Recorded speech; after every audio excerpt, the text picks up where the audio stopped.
नमस्कार बंधुरा आज के बनाबो हाफ भराट पटल। तो आमी एखाने पटलगुलो निये निয়েছি আর পটলগুলোকে এভাবে আঁচড়ে নিতে হবে।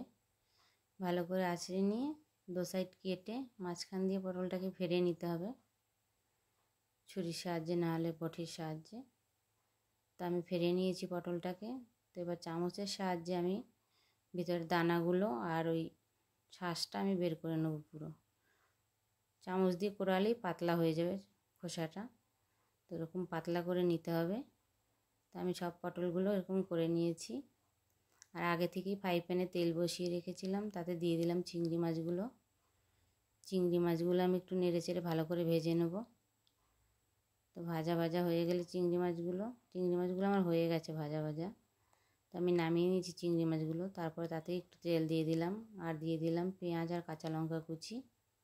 কাঁচা লঙ্কা কুচি পেঁয়াজ কুচিটাকে ভালো করে একটু নেড়ে চেড়ে তারপরে আমি একটু দিয়ে দিলাম আদা রসুন বাটা। আদা রসুন বাটাটাকে ভালো করে দিয়ে নেড়ে চেড়ে তারপরে শুকনো লঙ্কা গুঁড়ো আর হলুদ গুঁড়ো লবণ দিয়ে ভালো করে নেড়ে চেড়ে তারপরে আমি পটলের শাঁসটা যেটা বের করেছিলাম সেটা দিয়ে দিলাম। আমি দানাগুলো দিইনি আর ওটা কুচিয়ে দিয়েছি। তারপরে একটু দিয়ে দিলাম টমেটো পেস্ট। টমেটো পেস্টটা দিয়ে একটু নেড়ে চেড়ে তারপরে দিয়ে দিলাম চিংড়ি মাছগুলো। চিংড়ি মাছগুলো দিয়ে ভালো করে মিক্স করে নিতে হবে। ভালো করে মিক্স করে নিয়েছি আমি। এবার দিয়ে দিলাম একটু ভাজা মশলা। ভাজা মশলায় আছে জিরে ধনে শুকনো লঙ্কা গুঁড়ো। তারপর একটু ধনেপাতা কুচি দিয়ে দিলাম। ধনেপাতা কুচিটা দিয়ে ভালো করে নেড়ে চেড়ে পুরটা আমার রেডি হয়ে যাচ্ছে, দেখতেই পাচ্ছ বন্ধুরা। তারপরে এবার পটলগুলোকে ভরে নিতে হবে এক এক করে। আমি পটলগুলোকে ভালো করে ভরে নেব। চেপে চেপে ভরতে হবে, হাত দিয়েও ভরতে পারো। আর তোমরা চাইলে কেউ চিংড়ি মাছটা দিতেও পারো, নাও দিতে পারো, তোমাদের ভালো লাগলে দিতে পারো, না দিতে পারো। তো এরকম ভরে নিয়ে তারপর আমি একটা ব্যাটার তৈরি করে রেখেছিলাম, একটু নুন হলুদ দিয়ে পাতলা করে একটা ব্যাটার তৈরি করে রেখেছিলাম বেসনের। তো ওটাই একটু উপর দিয়ে লাগিয়ে দিলাম। সবগুলো পটল এরকম করে রেডি করে নিয়েছি।